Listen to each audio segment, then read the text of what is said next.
Hello! We'll be doing something slightly different this week, as I've just come back from visiting my family for like a month, and in that time I got through about 6 books, which doesn't seem like a lot, but some of them were quite long, so shut up.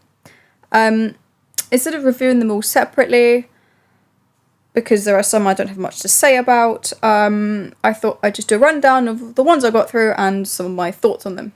The first book I read was Smoke and Mirrors by Neil Gaiman, which is an anthology of short fiction, so it's stories, poems, and some like screenplay bits as well, about a lot of things, but all within the genre of fantasy, sci-fi, or beyond realism, because that is what Neil Gaiman writes. I quite like short fiction anthologies, because unless it's all by one author who you hate, you're generally going to find something you like in it, and as I like Neil Gaiman, I quite liked most of this. There are some stories that I wasn't so keen on, but some of my favourite stories in this were Chivalry, which is about an old woman who finds the Holy Grail in a charity shop. And there was one, the name of which is really long, I can write it down.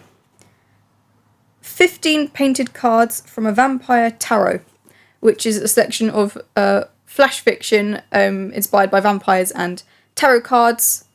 I just quite liked it. Shoggoth's Old Peculiar and Only the End of the World Again.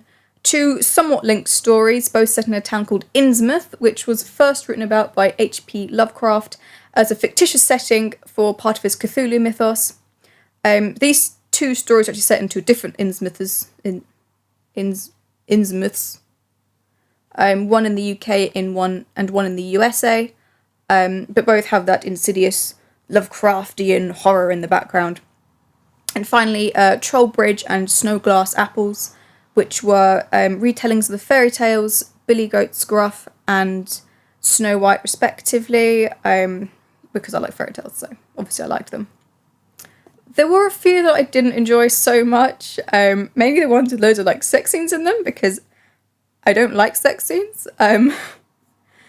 But they were bearable in this, because Neil Gaiman does not write sex scenes to be titillating. They feel like they have a narrative purpose, so I could just about stomach them. The other thing I really liked about this anthology was the introduction, wherein Gaiman actually gives us a few lines about each story, what inspired him to write it, or if it had been in an anthology before, which anthology, who had asked him to write it, that sort of stuff. So yeah, I would recommend this to lovers of fantasy and otherworldly stories, and also to people who maybe don't read a lot of fantasy or sci-fi but want to, as I think this is probably a pretty good gateway book to ease one into the genres, because the stories are quite short. So yeah, anyway, the next book I read was The Sun Sister by Lucinda Riley, which is one of the bigger ones.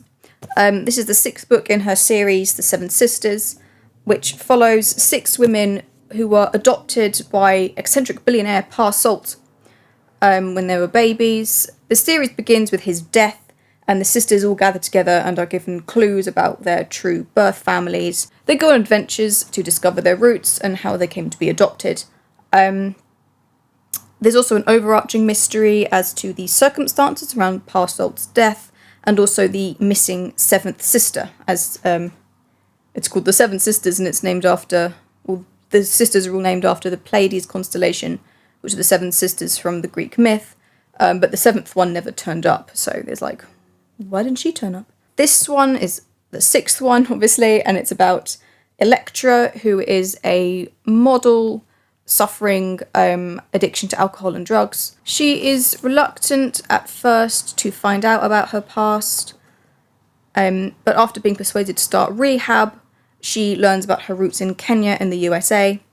The historical portions of this book, because all the books have like a historical bit and a modern bit, are set in the 1930s to around the 1950s, both in Kenya and the USA, with the Kenyan bits being before and during and just after World War II, which is quite an interesting perspective, and in the USA after that, in the midst of all the racial segregation awfulness. So the writing isn't the best. It's not great literature, and it's mediocre at best.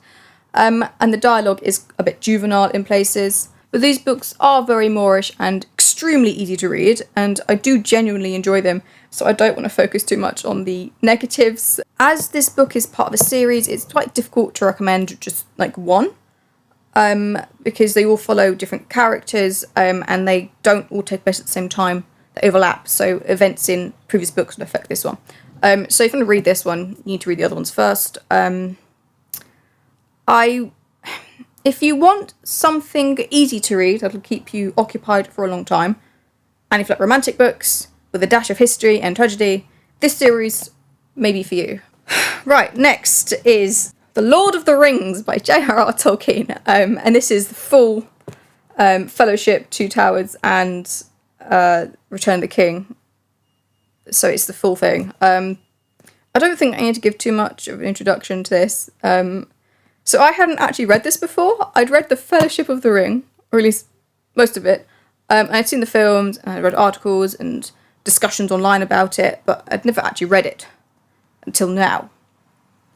And yeah, it's a masterpiece of fantasy literature. The writing is a little bit difficult to get into at first, and perhaps there are a few too many songs, but it is very good, and the depth of world building is incredible. I think this is one of those books you have to sort of read a few times. First, just for the plot and what's going to happen next and all that. And then again for the sort of world building and the lore and everything lurking under the surface. I have also started reading a commentary about Lord of the Rings called The Battle for Middle-earth by Fleming Routledge, which is specifically about the theology in and behind Lord of the Rings, based on Tolkien's own words from his letters and whatnot, as opposed to the commentaries that ascribe to Barth's death of the author and look to the text alone. I've not finished the commentary. I'm actually waiting for my copy to arrive, as I started reading my mum's copy, but obviously I didn't steal it, so I no longer have a copy to read. But that'll come hopefully tomorrow.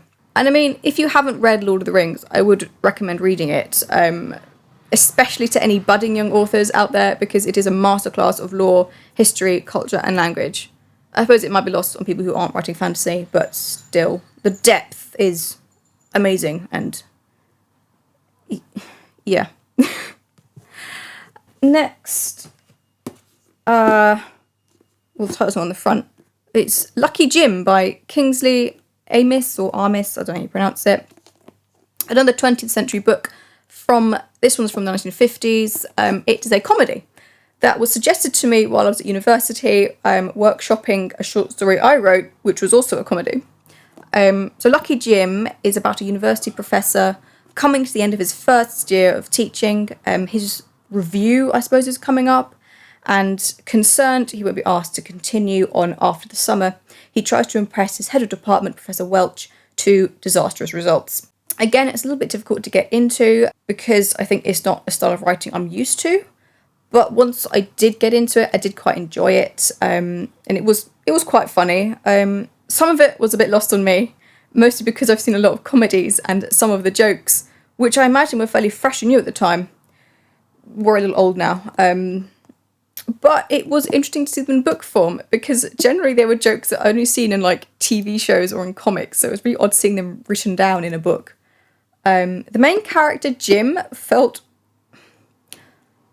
almost absurdly real in some of his quirks, sort of things that get left out of books. In the same way that dialogue in books is never actually real, because everyone misspeaks, stutters, stumbles over words, says things wrong. We don't put them in books because it's not important. We only leave it in if it says something about the character. But in the same way that is often left out, some of the things that Jim does is often left out, like sort of pulling faces if you've misspoken, or if you're looking in a mirror, you tend to pull a face. I don't know why, it's a human thing. And that gets described in detail, the way he pulls faces and sometimes gets caught doing it.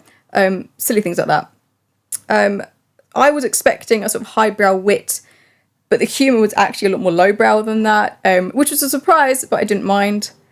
Obviously, being from the 50s, there were some slightly iffy bits, particularly with how some women were described and presented, but only a bit. Like, it could have been worse. And I could look past it quite easily, so. Yeah, I think it's a book for those who enjoy 20th century literature or who are interested in comedies, as perhaps something you might not have come across.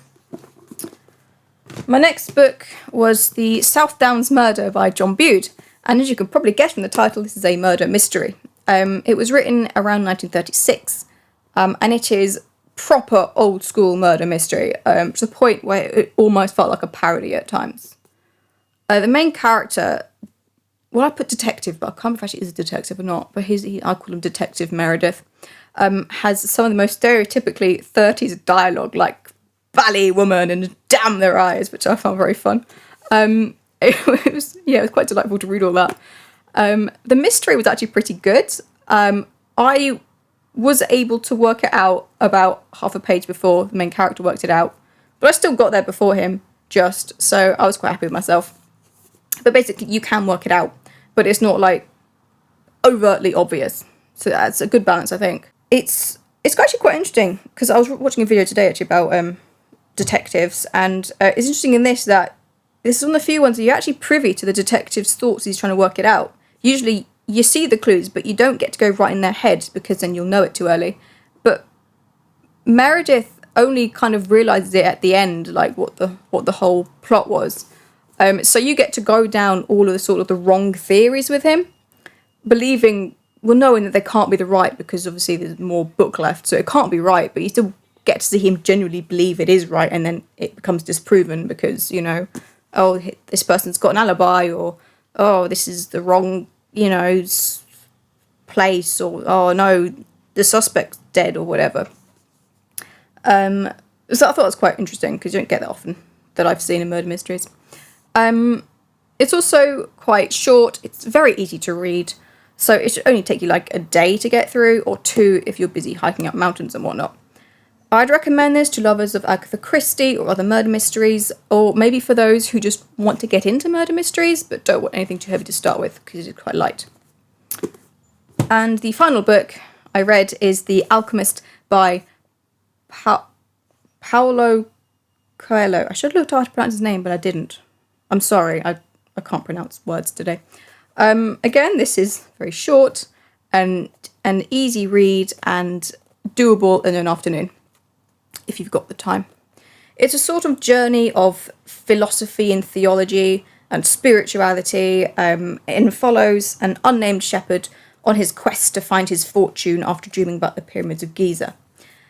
And I wasn't so keen on this. It's sort of regarded as being this amazing, inspirational, deep book, which I might have agreed with if I was 14. Coming to this in my 20s, it's a lot of stuff I've either already heard or worked out for myself. So it came across as a little bit twee. The way it was written was very transparent, in that it literally told you the lessons and morals and philosophies instead of letting you work them out for yourself. And the main character learns and understands things almost immediately, which is unsatisfying, as it undermines the point of his story and journey. The romance is... Well, he falls in love with 2 ladies. Well, I mean, the first one's a crush on. The first one he only seems to like because she's pretty and listens to him talk, which is weird, but okay. And the other one, he just sort of sees her and realises he loved her before he'd met her, and she's okay with this. No falling for her after conversations or finding common ground, just she's pretty and tolerates me talking at her for an hour a day, so it must be true love. And had this very childishly romantic view of love, and maybe I'm just old and jaded, but it was frustrating to read about in this book, which is meant to be deep and meaningful. Like, no, you can't love someone in that way before you know them. That's how divorces happen. I also call into question the fantastical elements of this, as it is described as being like fantasy, magical realism. So I questioned a few of those elements, especially, I'm going to say this wrong, I apologise, Urim and Thummim, or Thummim, which are 2 stones used for divination, which apparently are in the Bible. I hadn't heard of them, so I thought he'd made it up, but actually are in the Bible, in a few obscure verses from the Old Testament, and they're only used like twice. So I questioned the theology behind the way they're used in the book, as the divination qualities seem separate from God, whereas in the Bible it is very much, the high priests, I think, used them to, or the fact that the highest priest of all who had them in his breastplate used them to divine the will of God. So the stones themselves were just stones, but God talked through them or something. I don't know. It's kind of random. They don't really come up very much. They're used mostly in Saul's bits in 1 Samuel, if you're interested. And there's also several supposed Urim and Thummims in this. Like another character says, oh yeah, I've seen them before, or I've got some. Whereas in the Bible it's the Urim and Thummim. There's only one, so it's kind of like, Secondly, like, he doesn't even do anything with them. The main character gets given these divination stones, and then, like, uses them once for a decision that I thought he could have made on his own, and then never used them again. So I don't quite know what the point of them was. So it's not terrible, but the philosophy and the lessons are very simple, and the ending is kind of unsatisfying. Like, it didn't understand the rest of the book. I think this is fine for younger people, as there's nothing offensive in it, and it's a good introduction to some philosophies, I suppose. And I've read accounts of people who found this book incredibly helpful and inspiring. So if it's doing good for some people, I'm pleased. Coelho, I don't know how you say his name, it's so straight, Coelho? I don't know. Has also donated several copies of his book, possibly other books as well, to libraries in third world countries, which is a nice gesture. I don't know how helpful that is after seeing a lot of criticism for this move, but I appreciate the goodwill behind it. So yeah, that's all the books I read. I'm currently reading Mallory Blackman's Noughts and Crosses, which I only found out after I bought it. That's actually a children's book. So I'll have a review up of that soon. And after that, well, we'll see. Ciao.